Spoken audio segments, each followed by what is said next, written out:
y'all, it is Crafty Hope here, and I am working in this little junk journal I made, and I believe that's just some copy paper.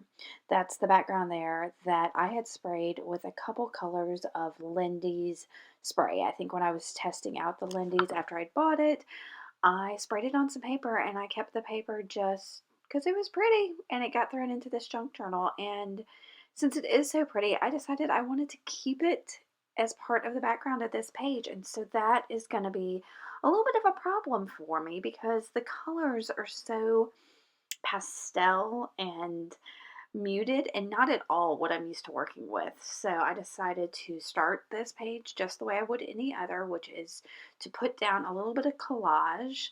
And I'm including a couple of pieces of fabric. There's a piece of rust-dyed fabric, and here's another piece of, I don't even know what that is, but I had a bunch of paint on it. So, and I did speed that up a bit because it's kind of boring to watch me collage things down.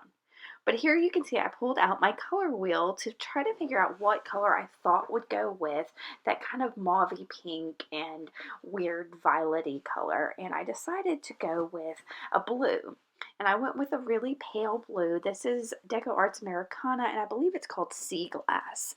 And it's a super subtle kind of blue-green turquoisey color. And I'm using, I don't even know where these paintbrushes came from. I'm going to guess the Dollar Tree because that's my jam. And I'm putting this paint down with those paintbrushes because I have been trying to find paintbrushes that would give me a really organic kind of feel, bristly, and kind of do its own thing. And these did it, y'all. These are just cheap old plastic brushes that are really pretty awful. They soaked up a lot of the paint, and I had a hard time getting it on there because it really wanted to stay on those plastic bristles. And I'm sure these are probably for kids for artwork because they're just plastic Bobo brushes. But I was enjoying playing around with them, seeing how much paint I could put on them to get off of them, and how much paint, yeah, I could get once I thought it was all gone, how much I could get off of it.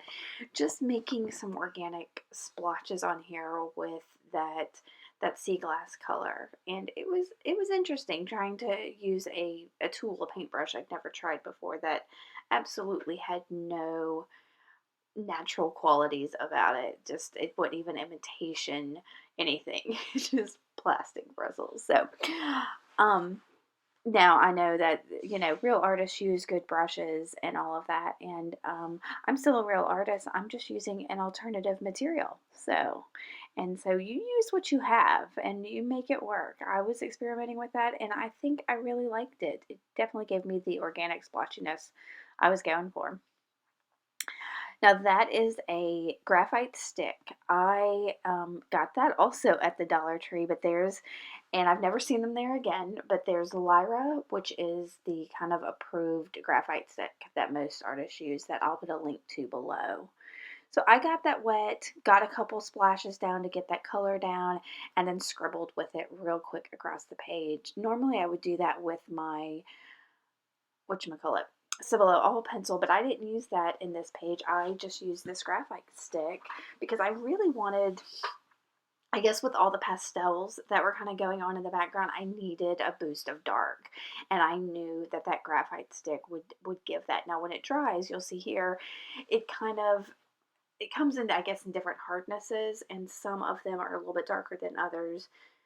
And this one dries a little bit gray. I'm not sure which one that is. You might be able to, I'm trying to see. I can't see it on this little bitty screen here, but it's, yeah, so it worked. Play with your materials, see what happens.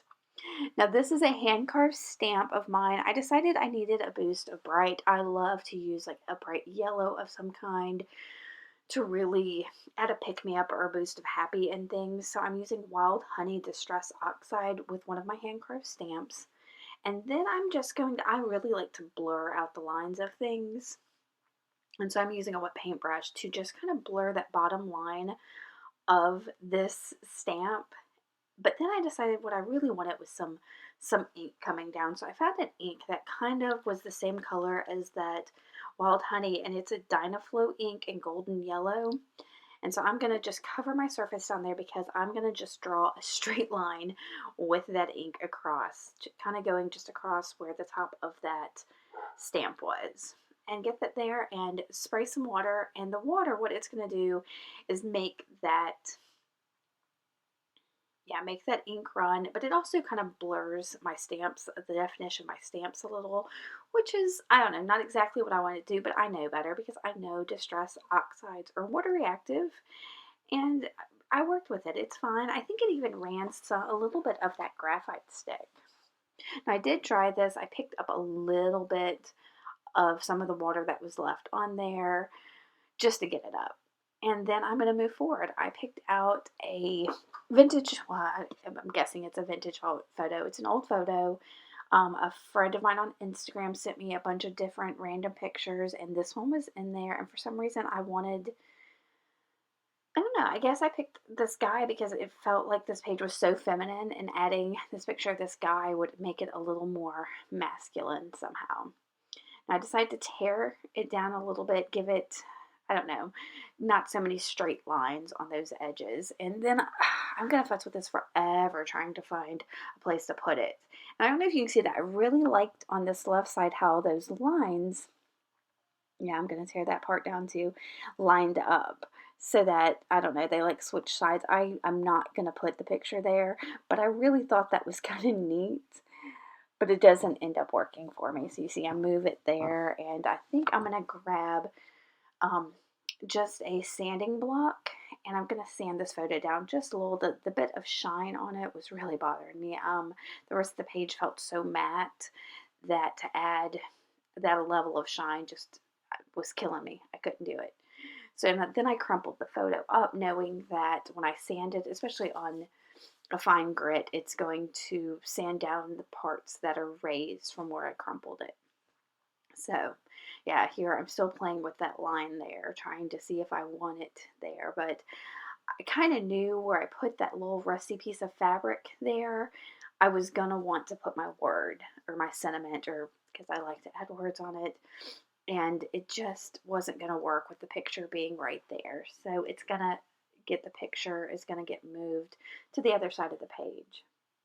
Now I decided to put a couple of, I don't know what I was doing here, a couple of dots of the graphite stick down on one of those pieces of paper I had collaged was really standing out. So I decided to muddy it up a little with some dots from that graphite stick. And I don't know, it stood out too much. I'm going to futz with it a little bit more in a little bit.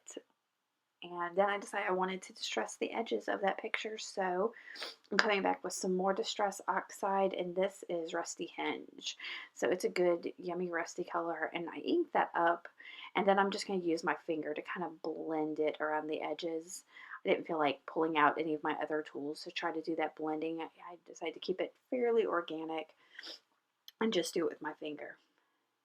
I wanted some more interest to that background without covering up a whole lot of it. Again, I really wanted to keep what I had originally in that background.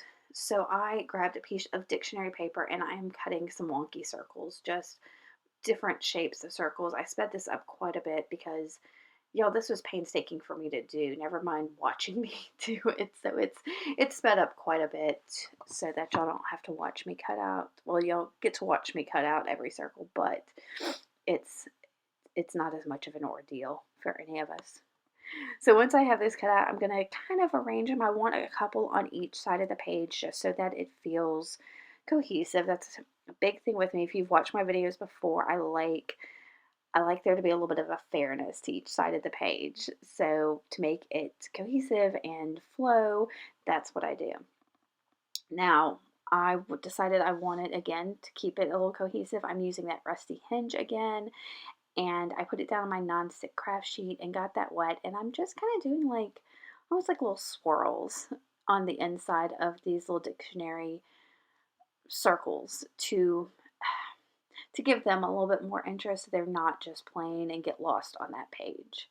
So they're not supposed to stand out or anything, but I just wanted them to have their own little bit of texture to it besides the dictionary text. And what happened there? I was thinking something was going on. Oh my, I had left my glue stick open and it had dried up. So I cut off the tip of it that was dry and kept on moving. This page I think I actually did over 2 days because I got frustrated. I started on it and then got stuck and was like, nope, you know what? I'm gonna come back to this and I'll finish it then. And yeah, and so my glue stick dried out because I just walked away. That's how frustrating it was. Everything stayed on my desk and I just walked away and figured I would look at it with some new eyes later. And my Uhu glue stick, the first quarter inch of it dried. But that's okay. I've got lots of them. So I'm just using the glue stick to stick down those little circles. I didn't even dry those, so they're getting a little muted because my fingers picking up some of the color, and that's okay. I don't need it to be real bright. I've got plenty of color going on there, even if it's pastels. So I'm going to put those down. I'm trying to remember what comes next because I know I have some more. I believe I'm going to take my graphite stick here in a second. It is dry also at this point, and I'm going to go around those circles to give them a little more interest and let them show up just a little bit. Yeah, that dried glue stick didn't work so great for me. I had to go back over quite a few of those.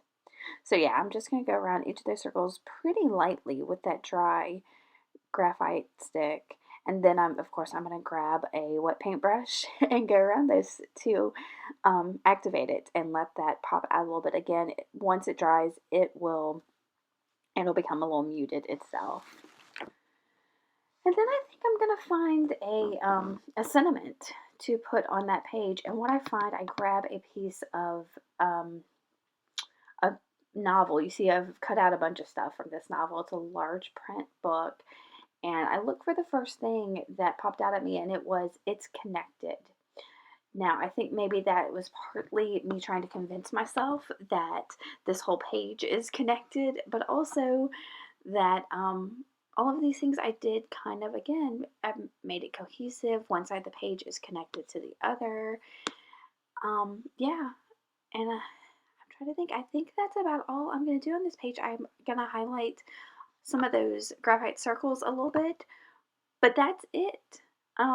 If y'all have any questions about this page, about my process, anything, let me know in the comments section below. I will have links to some of the products, and if you like this, make sure to give me a thumbs up, and please, please subscribe. All right, y'all, keep on crafting on. Bye.